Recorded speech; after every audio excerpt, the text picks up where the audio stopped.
Picture two coworkers. They start at the same company on the same Monday morning, sit a couple of desks apart, and for the next 30 years, they earn within a few $100s of each other. One of them retires comfortably at 62, owns her home outright, and spends her mornings deciding which grandchild to visit first. The other is still clocking in at 68, watching the gas gauge on the drive to work, quietly doing math in the checkout line. Nearly identical paychecks for 3 decades, yet the distance between their lives is enormous. That gap didn't come from salary. It didn't come from luck or some inheritance one of them stumbled into. It came from a few dozen ordinary decisions, repeated quietly, year after year, about where the money actually went. And here's the part that should make all of us a little uncomfortable. Almost none of those decisions felt like mistakes at the time. A car payment, a monthly subscription, a membership card in the wallet, a bottle of water grabbed on the way out the door. Every one of them looked completely normal, which is exactly why they worked so well at draining the account. The things that bleed American wallets in 2026 rarely arrive with a warning label. They show up as convenience, as comfort, as the thing everyone around you is also paying for. So today, I'm walking you through 12 of them. 12 purchases and habits that, once you run the numbers with current data, simply aren't worth your money anymore. A few of these you already suspect. A couple are going to sting a little, because they might be sitting on your bank statement right now. And by the end, you'll see the single thread that ties all of them together, the one quiet idea that separated the coworker who retired early from the one who never could. One quick thing before we start, because it matters for how you watch the rest of this. None of these 12 are about living like a monk or feeling guilty every time you open your wallet. Money exists to be used, and a life spent flinching at every purchase isn't wealth either. The goal here is sharper than that. It's to find the spots where you're paying a premium and getting almost nothing back. The places where the money leaves and no real value comes home with it. Plug those and you can spend freely on the things you actually love. That's the whole game. Let's begin with the biggest one of all. The purchase that loses value faster than almost anything else you will ever own. Number 1, the brand new car. There's a particular feeling people chase when they drive a new car off the lot. The smell, the clean dashboard, the sense that you've arrived somewhere. The problem is, what happens to your money in the exact moment you pull onto the road? The average new car transaction price in early 2026 climbed above $50,000, and the average monthly payment on a new car now sits close to $750. That is a second rent payment for many households going toward an object designed to lose value. And lose value it does, immediately. According to Kelley Blue Book, a typical new car sheds about 20% of its worth in the first year alone, and roughly 55% over 5 years. Think about what that means in plain terms. Drive home a $50,000 vehicle, and within 12 months, it's worth around $40,000. You didn't crash it. You didn't even scratch it. You simply owned it. By the time it's 5 years old, more than half the money has evaporated into thin air. It gets heavier when you add financing. New car loans in 2026 average around 7% interest, and the typical loan now stretches close to 6 years, with 7-year loans becoming common as buyers strain to make the numbers fit. Stretch the loan that long, and you create a dangerous situation. Roughly 31% of people trading in a car this year owe more on it than the car is actually worth. They're underwater, paying interest on value that no longer exists, and then they roll that negative balance into the next loan and start the cycle over.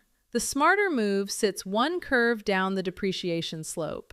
A gently used car, 3 to 5 years old, has already absorbed the steepest part of that loss. The original owner paid for the brand new smell. You get a reliable vehicle with most of its life left for a fraction of the price. Same destinations, same commute, dramatically different outcome for your net worth. Run a quick comparison, and the gap becomes impossible to ignore. Take that $750 new car payment and imagine instead buying a solid used car you can pay off in 3 years, freeing up $400 or $500 a month afterward. Put that freed up money into an index fund every month from your 30s onward, and you're not looking at a few $1,000s of difference. You're looking at the down payment on a house or a meaningful chunk of an early retirement, built entirely from the money the new car would have quietly eaten. The car gets you to work. The decision about which car decides how much of your life that work has to pay for. That's the first leak, and for a lot of households, it's the largest one they'll ever stop. Number 2. The extended warranty. You felt this moment. You're at the register buying a laptop, a refrigerator, a television, and the salesperson leans in with a concerned tone and asks if you'd like to protect your purchase. For an extra $150, you can sleep at night. It sounds responsible. It sounds like the careful adult thing to do. It's also one of the most reliably profitable products in retail, and that profit comes directly out of your pocket. Retailers earn 50 to 80% profit margins on extended warranties, and there's a simple reason that margin exists. The plans almost never pay out. Consumer advocate Clark Howard, citing Consumer Reports survey data, points out that warranty buyers paid an average of about $1,000 for coverage that delivered roughly $700 in benefits. Only about 1 in 10 buyers ever files a single claim. The other 9 paid for peace of mind they never used. The math on appliances is almost funny once you see it. When products actually do break, Consumer Reports found the median difference between the repair cost and the price of the service plan was around $26. You could pay for the plan, or you could pay for the repair, and the gap between them is the cost of a couple of lunches. On the car side, it's worse. More than half of owners who bought an extended auto warranty never used it at all, and even among those who did, the typical buyer still ended up hundreds of dollars in the red after comparing what they paid to what they saved. Here's what the salesperson won't mention. Many credit cards already extend the manufacturer's warranty on things you buy with them, automatically at no cost. So you may already own the protection they're trying to sell you. The genuinely careful move isn't buying the plan. It's quietly setting aside the money the warranty would have cost into a small repair fund. If something breaks, you're covered. If nothing breaks, you keep the money and it's there for the next thing. Either way, you win, which is the opposite of how warranties are designed to work. And notice the psychology they're leaning on, because you'll see it again and again on this list. The pitch is never really about the product. It's about fear. The salesperson paints a quick picture of the worst-case repair bill. Your stomach tightens, and suddenly $150 feels like cheap insurance against disaster. But fear is a terrible financial advisor. The disaster they describe almost never happens. The modern product is more reliable than they let on, and you've already got a manufacturer's warranty covering the riskiest early stretch. Train yourself to hear that fear pitch for what it is, and a whole category of spending simply stops making sense. Number 3. Traditional cable TV. For a long time, cable was simply how television worked. You paid the bill, you got the channels, and you didn't think about it. That arrangement quietly became one of the worst values in the average household budget.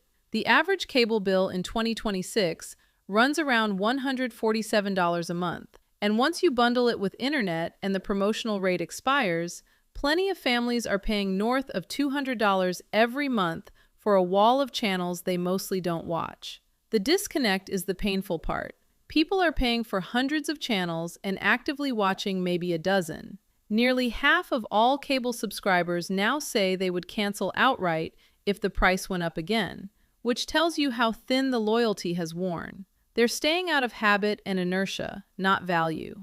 Cutting the cord still genuinely pays. People who drop cable typically save somewhere between $40 and $80 a month after accounting for the streaming they replace it with.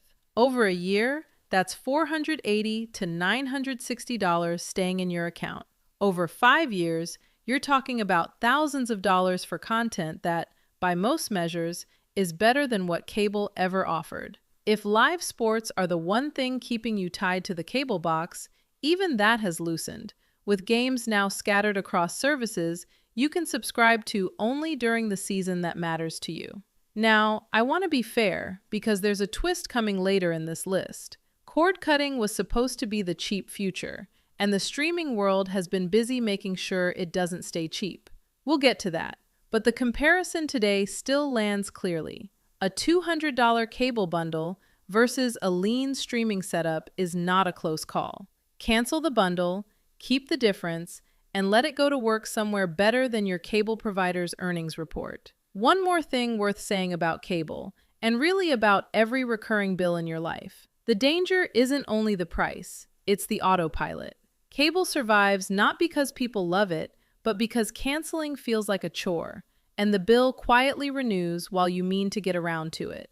That same inertia is exactly what every subscription company is counting on. 5 minutes on the phone to cancel, or an antenna for local channels and one streaming service can be worth more per hour than almost anything else you'll do this month. Boredom and habit are expensive. A single afternoon spent auditing what you're actually paying for can free up a car payment's worth of money you forgot you were spending. Number 4.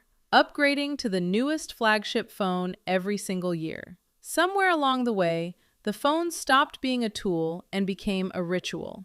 A new model drops every fall, the billboards go up, and a certain pull kicks in to trade the device in your pocket for the slightly shinier one in the ad. The trouble is that the phone in your pocket is almost certainly fine, and the new one costs more than ever. Flagship phones now sail past $1,000, and even the entry-level new iPhone starts near $800. What are you actually buying for that $1,000? Increasingly, very little. The leaps between generations have flattened out. A marginally better camera, a slightly faster chip, a new color, and lately a handful of artificial intelligence features that most people barely touch. The hardware reached good enough years ago, and the industry knows it. The chairman of Verizon himself noted that customers now hold their phones well past 36 months, reminiscing about the old days when people swapped phones every year. That era is over for good reason. The data backs up the instinct to wait. The average replacement cycle has stretched toward 3 to 4 years, and people who keep their phones longer report being perfectly happy.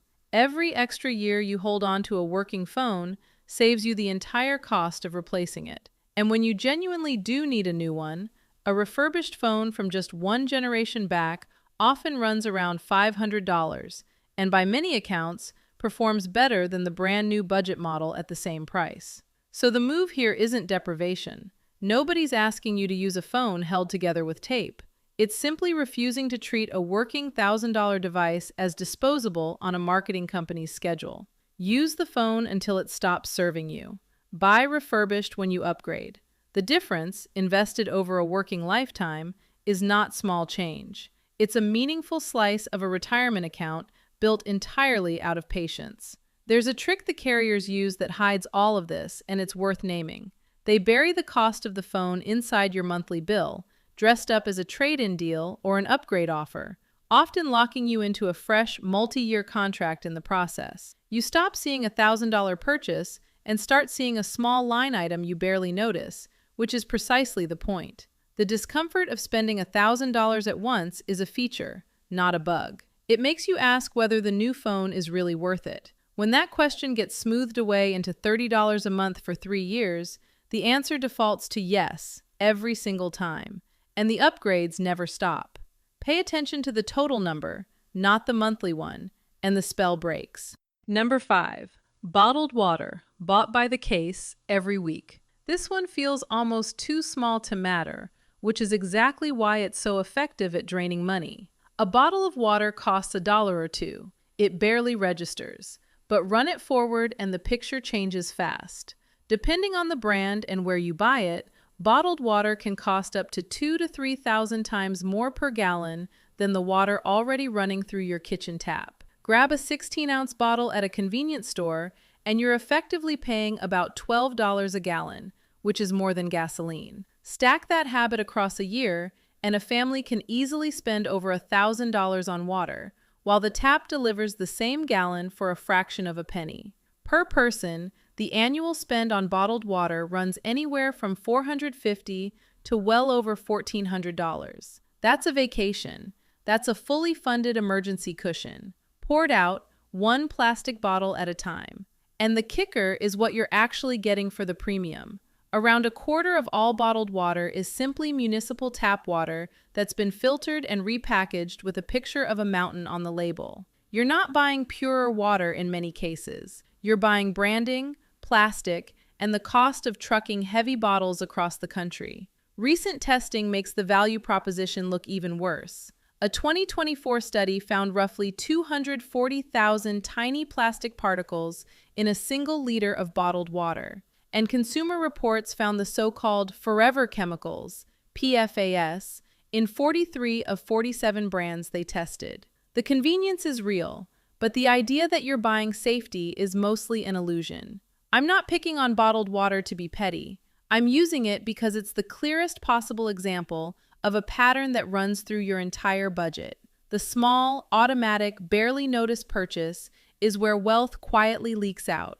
Nobody decides to spend $1,000 a year on water. They decide to grab a bottle 400 times without ever once doing the arithmetic. That's the real lesson here, bigger than the water itself. The purchases that feel too small to matter are exactly the ones that compound against you, because you never stop to question them. A filter pitcher or an under-sink filter pays for itself within weeks and then keeps paying you for years. Fill a reusable bottle on the way out the door, and you've quietly closed a leak that most people never even notice is open.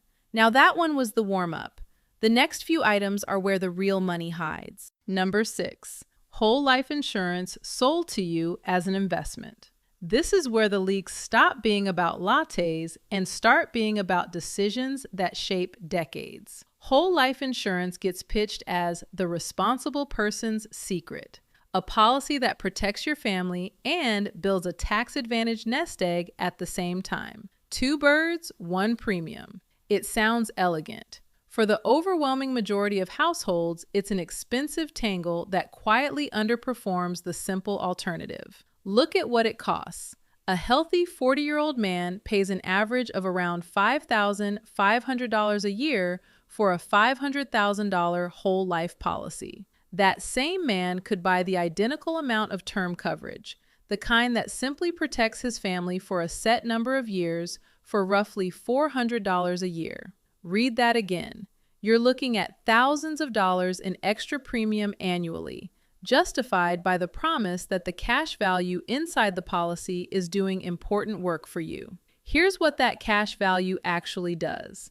It grows slowly, eaten away by fees and commissions in the early years, and it earns a modest return that even generous estimates put in the low single digits. The financial strategy that runs circles around it is so well known it has a nickname: buy term and invest the difference. Take the cheap term policy, then take the hundreds of dollars a month you saved and put it into low-cost index funds. Run the numbers at a reasonable 7% return over 20 years, and that invested difference can grow to roughly double what the whole life policy's cash value would have been. Same protection for your family, far more money for your future. I want to be honest because this isn't a villain story. Whole life has legitimate uses in narrow situations. Estate planning for genuinely wealthy families. Special needs trusts where lifelong coverage matters.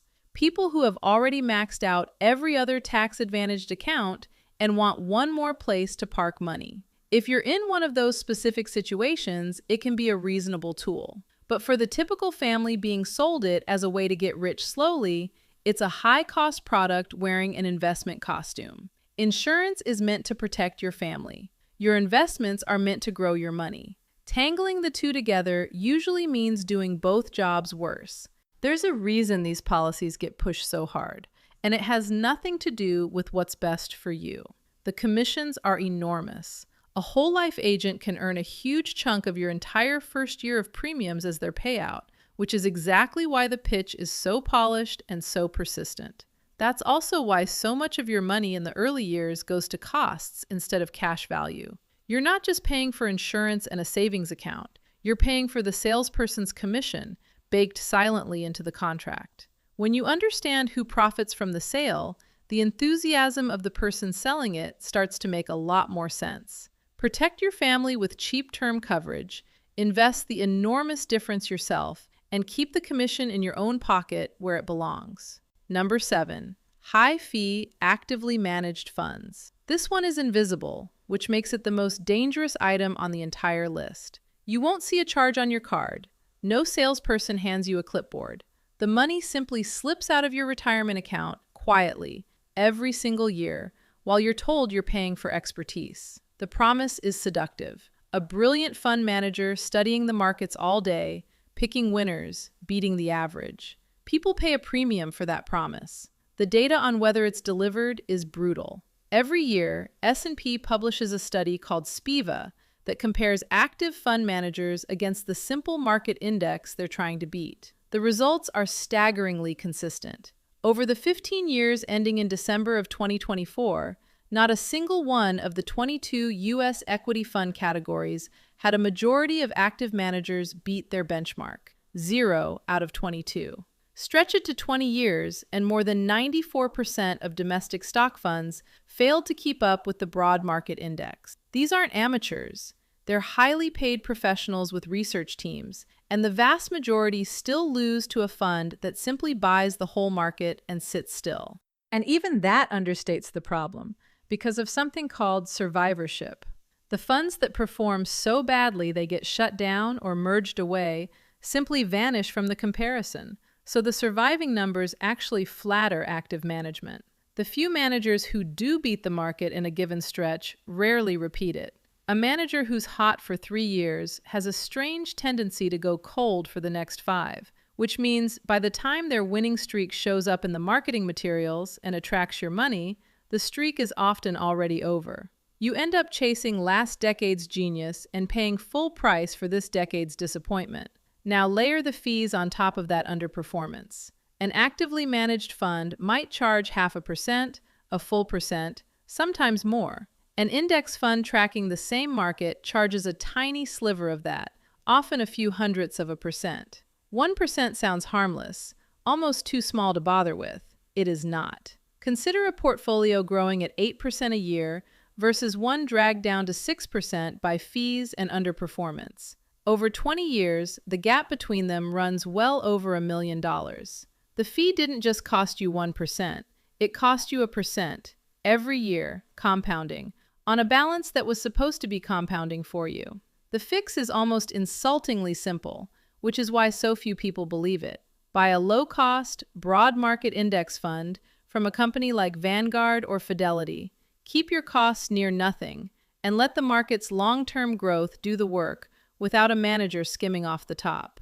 You won't get to brag about your stock picker at dinner. You'll just quietly keep the $1 million instead of handing it over. Number 8. Stacking every streaming service at once. Remember that twist I promised back when we talked about cable? Here it is. Streaming arrived as the cheap rebellion against the bloated cable bill. One service, a few dollars, watch what you want. Then a second service launched its own must-see show.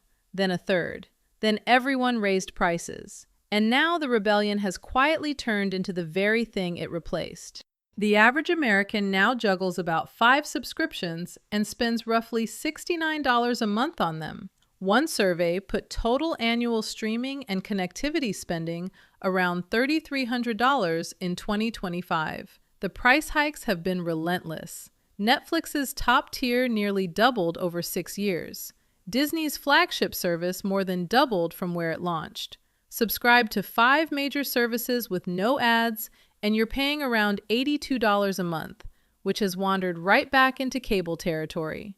Pile on a couple more, and you've passed it. The trap isn't streaming itself, it's the autopilot. People sign up for a service to watch one show, finish it, and then forget to cancel. 3 months later, 4 services are silently charging the account for content nobody's watching. Those forgotten subscriptions are pure leak, money flowing out for value nobody's collecting. The discipline that fixes it is easy and a little old-fashioned. Subscribe to one service at a time. Binge what you actually want to watch, then cancel before the next billing date and move to the next one. The ad-supported tiers cost $5 to $10 less a month if you can tolerate a few commercials. Treat your streaming like a rotating library card instead of a permanent fixture, and you can cut that bill by more than half without missing a single thing you genuinely care about.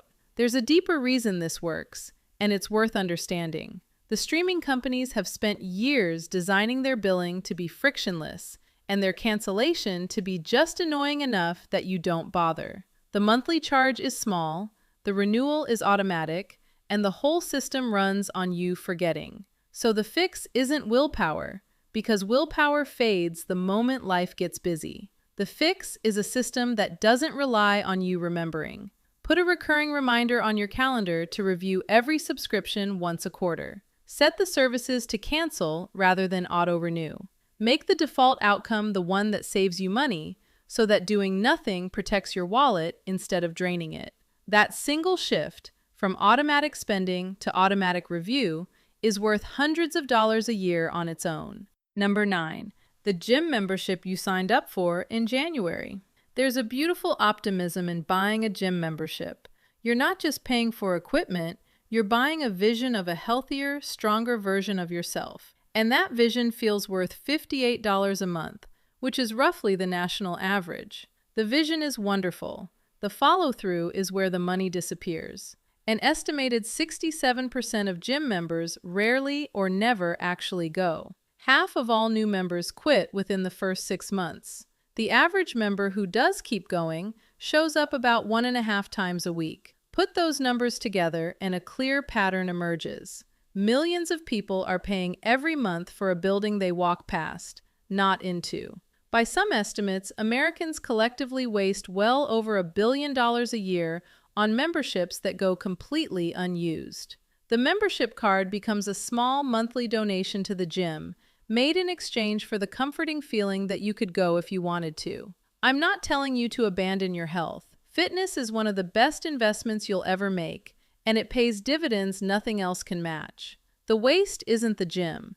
It's the mismatch between what you're paying for and what you're using. If you go 3 times a week and love the classes and the community, a full membership is money well spent. But if you're realistic and you go twice a month, a premium membership is a leak.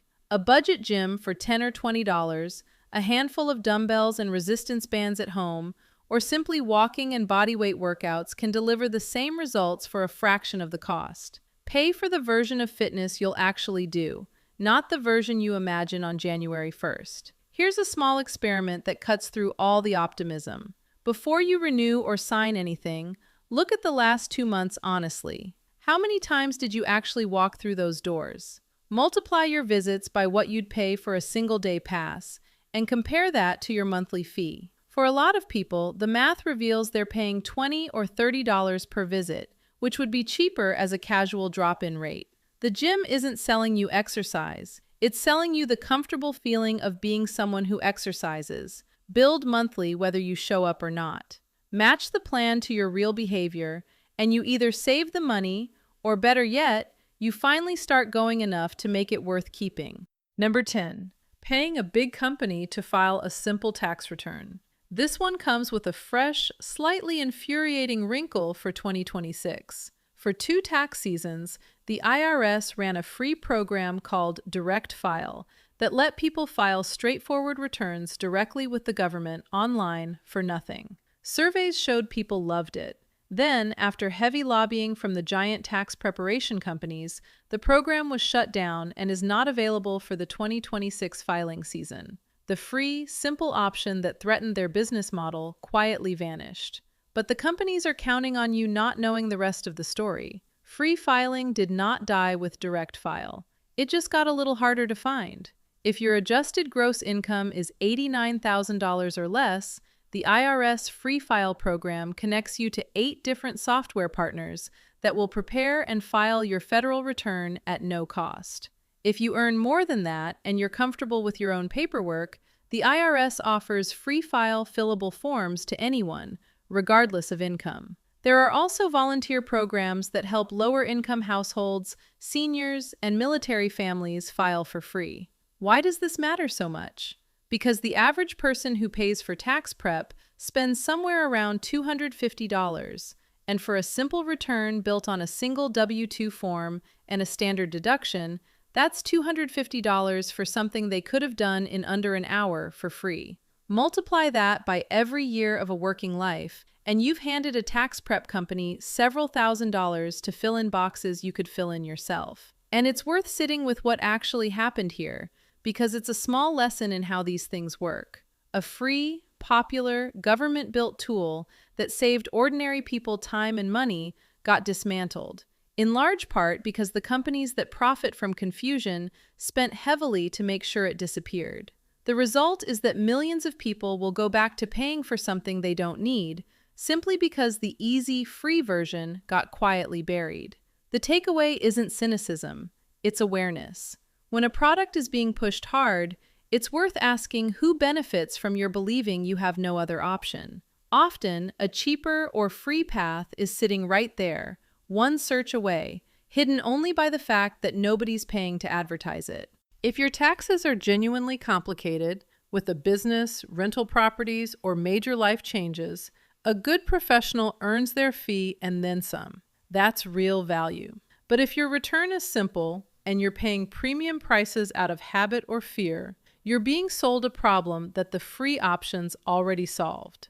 Learn the free routes once, and you keep that money every single April for the rest of your life. Number 11. Lottery tickets as a financial plan. Let's be clear about something up front. Buying an occasional ticket for fun, with money you've already written off as entertainment, is nobody's business but yours. The problem is the millions of people who treat the lottery as a strategy, a recurring line item in the budget filed under hope. On that scale, the numbers are sobering. Americans spent more than $113 billion on lottery tickets in 2024. That's more than they spent on movies, concerts, and sporting events combined. The odds are the part nobody wants to sit with. Your chance of hitting the Powerball jackpot is roughly 1 in 292 million. To put that in perspective, you are far more likely to be struck by lightning, and the spending isn't spread evenly. Research suggests around 40 million habitual playing households account for the bulk of all lottery spending, with each of those households putting down somewhere around $2,500 a year on tickets. That's $2,500 every year, chasing a number that almost certainly won't come. Now, picture redirecting that same money, $2,500 a year, invested steadily in a simple index fund instead of handed to the state, compounds into a genuinely life-changing sum over a working career. Not a billion-dollar jackpot, no, but a real, near-certain six-figure outcome instead of a near-certain loss dressed up as a dream. The lottery sells the feeling that wealth is something that happens to you, suddenly, by luck. Building wealth is the opposite. It's something you do to yourself, slowly, on purpose. The ticket is the most expensive way to buy the wrong story about how money actually grows.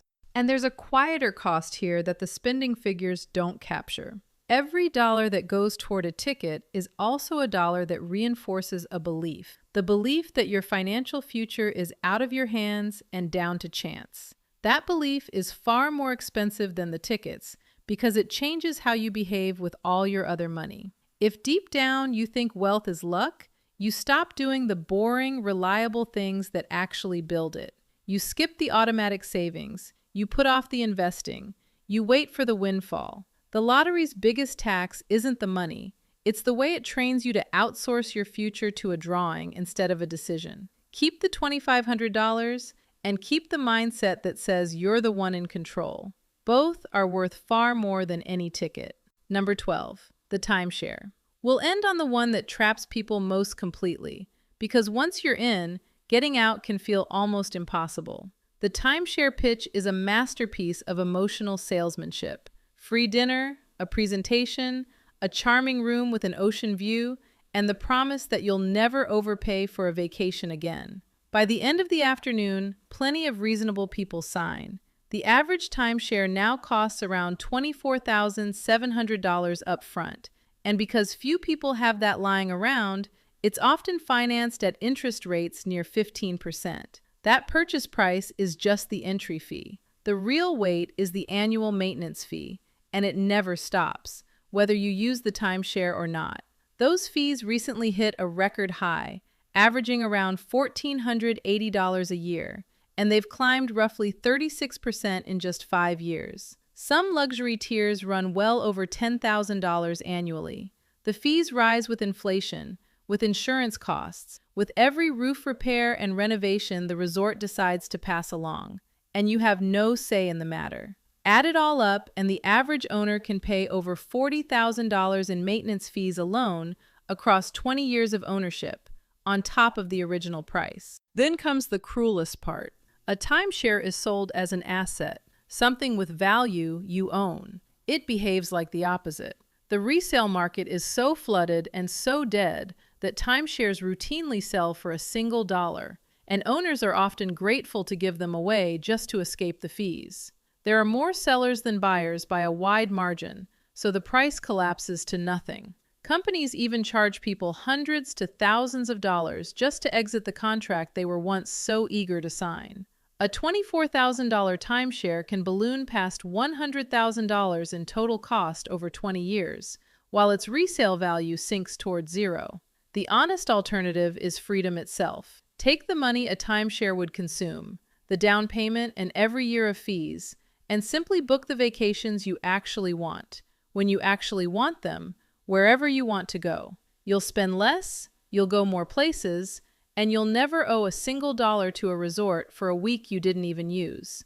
And the timeshare is the perfect note to end this list on, because it's every trap we've talked about, rolled into one contract. It's the depreciation of the new car, the never-ending fees of the warranty and the subscription, the high-pressure emotional sales pitch of the whole life policy, and the false promise of value that the lottery sells. It's sold using your own optimism about the good times ahead, financed at a brutal interest rate, and built so that walking away costs you almost as much as staying. If you can see clearly why a timeshare is a trap, you've actually learned the underlying skill that protects you from all 12. You've learned to look past the pleasant feeling at the moment of purchase and ask the only question that matters. Across the whole life of this thing, where does the money go and what comes back? So that's the list. 12 leaks, from the brand new car in the driveway to the timeshare contract gathering dust in a drawer. And here's the thread I promised you at the very beginning, the one quiet idea that runs underneath all 12. Go back to those two coworkers, the one who retired early and the one who couldn't. Neither of them got rich from a single brilliant move, and neither of them went broke from a single disaster. The difference was understanding. One of them understood how money actually behaves, how depreciation works, how fees compound silently against you, how a small monthly leak becomes an ocean over 30 years. The other simply did what felt normal, what everyone around her was doing, and trusted that normal would work out. It usually doesn't. That's the part nobody likes to say out loud. None of these traps catch people because they're careless or foolish. They catch people because no one ever taught them the basics of how money works in the first place. Schools skip it. Families rarely discuss it. And into that silence steps an entire industry built to sell you convenience, comfort, and the feeling of having arrived, one normal-looking purchase at a time. You can't plug leaks you were never taught to see, which is exactly why, before any of this 12-item list will truly stick, the foundation has to come first. Understanding the real mechanics of money, how it grows, how it leaks, how compounding quietly decides the shape of your entire life, is the starting point for every single good decision that follows. Everything in this video is downstream of that one thing. If you felt even a flicker of recognition today, the most useful next step isn't cutting one more subscription. It's building the foundation that lets you spot the next 10 leaks on your own. I made a full video on exactly that, on financial literacy from the ground up, and it's honestly the place I'd point anyone who's serious about getting this right. Think of it as the first chapter, the one that makes all the others make sense. It's waiting for you right here, and it's the best place to keep going.